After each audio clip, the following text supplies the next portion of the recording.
जय हिंद। आज से हम लोग शुरुआत करने वाले हैं हिस्ट्री। इतिहास को आज हम लोग बेसिक से देखेंगे। यह जो मैं बताने जा रहा हूँ यह आपको यूपीएससी, बीपीएससी या भी और भी जितने भी अदर्स एग्ज़ाम हैं उन सब के लिए यह बहुत ही महत्वपूर्ण है। तो आइए बिना देरी का इसको शुरुआत करते हैं। आज हमारा पहला टॉपिक है, पहला दिन है और पहला टॉपिक है इतिहास। ठीक है, तो इतिहास किसे कहते हैं? सबसे पहले हम समझते हैं कि इतिहास किसे कहते हैं। तो अतीत में बीती हुई जो भी घटना है और उसका क्रमबद्ध इतिहास मिल रहा है, यानी क्रमबद्ध उस घटना का विवरण मिल रहा है, उसी को इतिहास कहते हैं। ठीक है, या हम लोग सामान्य भाषा में कह देते हैं कि बीती हुई घटनाओं को इतिहास कहते हैं।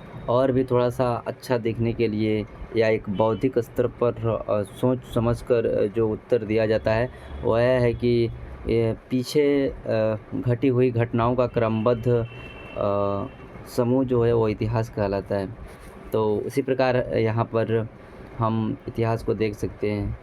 तो इतिहास को समझने के दृष्टि से लिए देखिए, इतिहास को कालखंड में क्यों बांटा जाता है? क्योंकि उसको हम समझ सकें।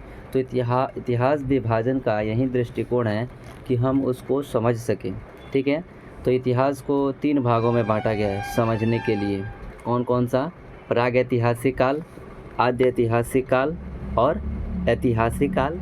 ठीक है, मैंने समझने की दृष्टि से यहाँ पर नवपाषाण काल लिख दिया है ऐतिहासिक काल, जबकि ये नवपाषाण काल नहीं होगा। ठीक है, ऐतिहासिक काल। ठीक है, तो आज हम समझते हैं कि ऐतिहासिक काल किसे कहते हैं। ठीक है, ऐतिहासिक काल किसे कहते हैं? जिस काल के मानव ने अपनी लिपि विकसित नहीं किया, जिस काल के मानव ने अपना लिपि विकसित नहीं किया, या हम जिस कालखंड के मानव को पढ़ना लिखना नहीं आता था, या जिस कालखंड में साहित्यिक स्रोत नहीं मिलते हैं, उसे प्रागैतिहासिक काल कहते हैं। इस प्रागैतिहासिक काल के अंतर्गत पाषाण काल, ताम्रपाषाण काल और वैदिक आर्य, हालांकि इसको हम हड़प्पा सभ्यता के बाद पढ़ते हैं, लेकिन वैदिक काल को, वैदिक जो आर्य है उनको हम प्रागैतिहासिक काल के मानते हैं। ठीक है, उसके बाद था आद्य ऐतिहासिक काल, यानी जिस कालखंड के मनुष्य लिपि तो विकसित कर लिए थे, जिस कालखंड के मनुष्य लिपि तो विकसित कर लिए थे और उस लिपि को अभी तक पढ़ा नहीं जा सका है, तो उसको हम लोग आद्य ऐतिहासिक काल कहते हैं। इसके अंतर्गत रखते हैं सिंधु घाटी की सभ्यता और हड़प्पा सभ्यता। हड़प्पा सभ्यता की जो लिपि है अभी तक नहीं पढ़ी जा सकी है। आइए आगे समझने का प्रयास करते हैं। तो देख सकते हैं कितना बेहतरीन तरीके से यहाँ पर मैंने लिख रखा है और आप सभी देख सकते हैं। ऐतिहासिक काल, ठीक है, ऐतिहासिक काल क्या है?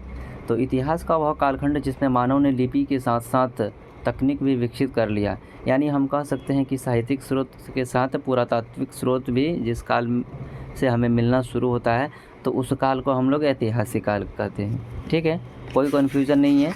इतिहास है उसको 3 भागों में बांट दिया गया है, प्रागैतिहासिक काल, आद्य ऐतिहासिक काल और ऐतिहासिक काल। प्रागैतिहासिक काल किसे कहते हैं हम लोगों ने समझ लिया, आद्य ऐतिहासिक काल किसे कहते हैं इसे भी समझ लिए। ठीक है, उसके बाद अब पढ़ते हैं प्रागैतिहासिक काल के अंदर। ठीक है, तो प्रागैतिहासिक काल को वैसे 3 भागों में बांटा गया है, लेकिन एक काल और भी पढ़ा जाता है इसमें। कौन सा काल है वो? तो प्रागैतिहासिक काल के अंतर्गत 4 काल को पढ़ते हैं हम लोग, पूरा पाषाण काल, मध्य पाषाण काल, नवपाषाण काल और ताम्रपाषाण काल। वैसे पूरा पाषाण काल ये जो काल है इसके अंतर्गत भी 3 काल आते हैं। इसके अंतर्गत भी कितने काल आते हैं? 3 काल आते हैं।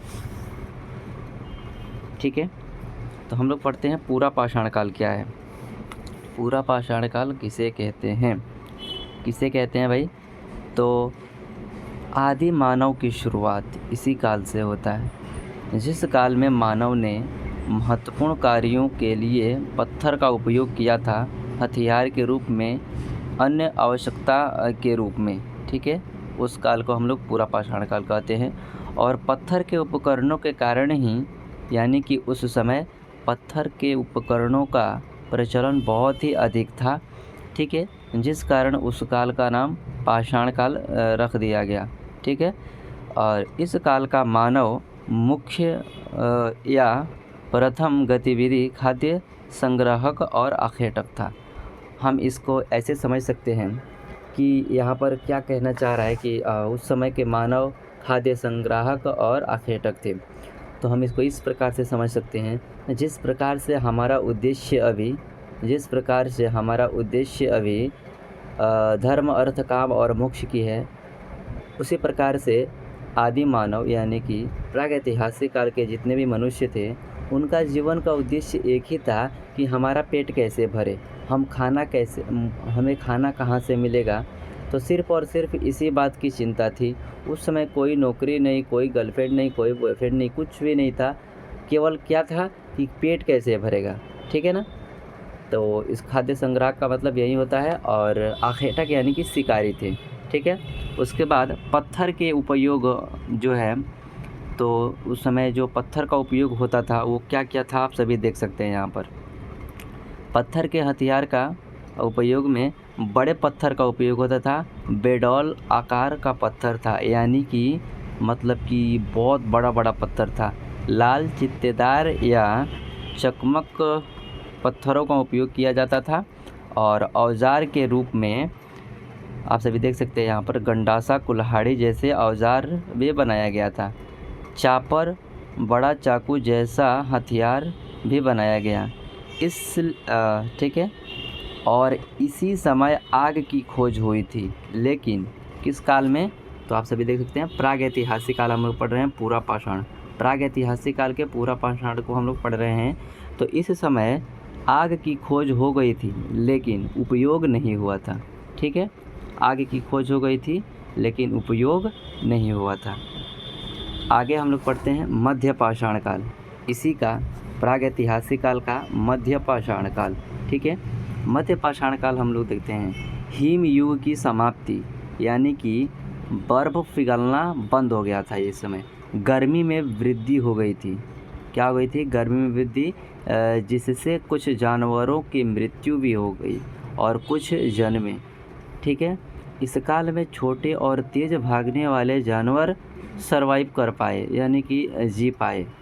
मानवीय गतिविधियाँ क्या थी? तो शिकार, वहीं पूरा पाषाण काल की तरह खाद्य संग्राहक भी थे। इस काल के औजार छोटे, चिकने, नुकीले छोटे हथियार को माइक्रोलिथ कहा जाता है, ठीक है ना। पत्थर के प्रकार चकमक, जैस्वर, चर्ट और फ्लिंटर थे, यानी कि जो उस समय के पत्थर के औजार थे वो चकमक थे, जैस्वर थे, चर्ट थे और फ्लिंटर थे। इस प्रकार के पत्थर मिलते थे किस काल में? मध्य पाषाण काल में। इनके औजार जो था क्या क्या था? बेदनी था, सुई था, त्रिकोण था, संबल था, अर्धचंद्राकार था। इन चित्रों के माध्यम से आप समझ सकते हैं कि इस प्रकार के औजार मध्य पाषाण काल में थे, ठीक है। क्षेत्र वही था जो पाषाण काल का था। और उसके बाद जो रहना था, वृक्ष एवं गुफाओं में रहते थे।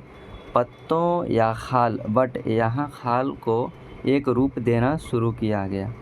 देखिए, प्रागैतिहासिक काल में केवल मानव खाल पहनता था, और जैसे ही मध्य काल आया, यहाँ पर पत्तों का एक डिजाइन देकर इसको पहनने लगा। चित्रकारी, होली समय में गुफाओं में इन लोग चित्रकारी करते थे। मध्य पाषाण काल का अंतिम चरण, आरंभिक पशुपालन की शुरुआत। तो आप सभी देख सकते हैं आरंभिक पशुपालन की शुरुआत जो है वह यहीं से हुआ था, ठीक है। आरंभिक पशुपालन की शुरुआत कहाँ से हुआ था? तो यहीं से हुआ था। किस काल में? मध्य पाषाण काल में। सबसे पहले किस जानवर को पाला गया? कुत्ता को, एवं उसके बाद अन्य छोटे जानवरों को पाला गया।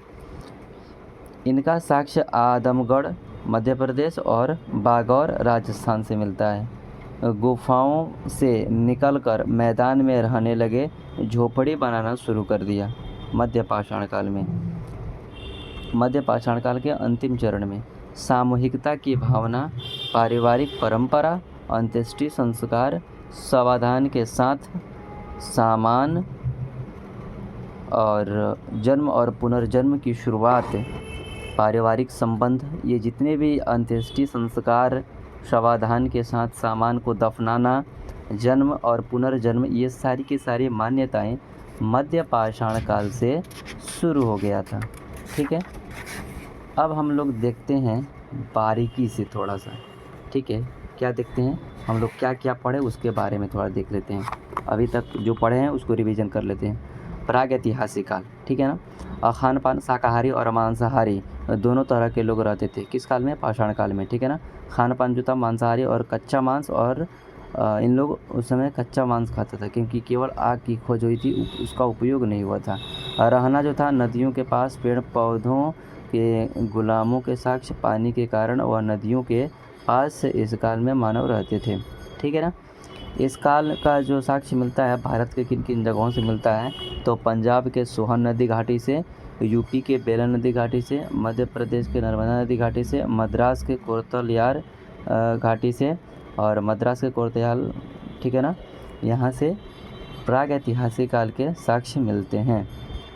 इस काल के मानव का पहनावा जो था, पेड़ों के पत्तियों को पहनते थे और जानवरों की छाल पहनते थे।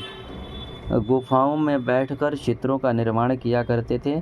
इसका साक्ष्य भीमबेटका मध्य प्रदेश रायसेन जिला से इसका साक्ष्य मिला है। ठीक है। पूरा पाषाण काल का अंतिम जो चरण था, इस काल में मानव ने कुछ नया करने को सोचा। अस्थियों से निर्मित मातृदेवी की मूर्ति बनाया। बेलन नदी घाटी से इसका साक्ष्य मिलता है। धार्मिक गतिविधि की भी हम थोड़ा सा शुरुआत किया। सामूहिक रहन सहन और शिकार की भी शुरुआत हो गई। तो गाइस, हम लोग आज पढ़ लिए। आपका क्या क्या पढ़े हम लोग, तो आप सभी देख सकते हैं यहाँ पर। हम लोगों ने सबसे पहले तो पढ़ा कि इतिहास किसे कहते हैं, और इतिहास के 3 प्रकार होते हैं, प्रागैतिहासिक, आद्य ऐतिहासिक और ऐतिहासिक काल। उसके बाद हम लोग प्रागैतिहासिक काल के पूरा पाषाण काल और मध्य पाषाण काल पढ़ा। आगे हम लोग पढ़ेंगे नव पाषाण काल और ताम्र पाषाण काल। यदि वीडियो अच्छी लगी हो तो उस चैनल को सब्सक्राइब कर लेना भाई, और ऐसे ही चाहते हैं कि अच्छा से समझ पाए तो सब्सक्राइब करके बेल आइकन जमा देना, ताकि जब भी मैं वीडियो डालूं आपके पास पहुंच जाए और चीज़ों को आप आसान से समझ जाओ। देखो भाई, पढ़ाई बहुत इजी है, बशर्ते आपको समझाने वाला कौन है और आपका पढ़ने का तरीका क्या है। तो ठीक है, वीडियो अच्छी लगी हो तो लाइक ज़रूर करना। जय हिंद, जय भारत, धन्यवाद।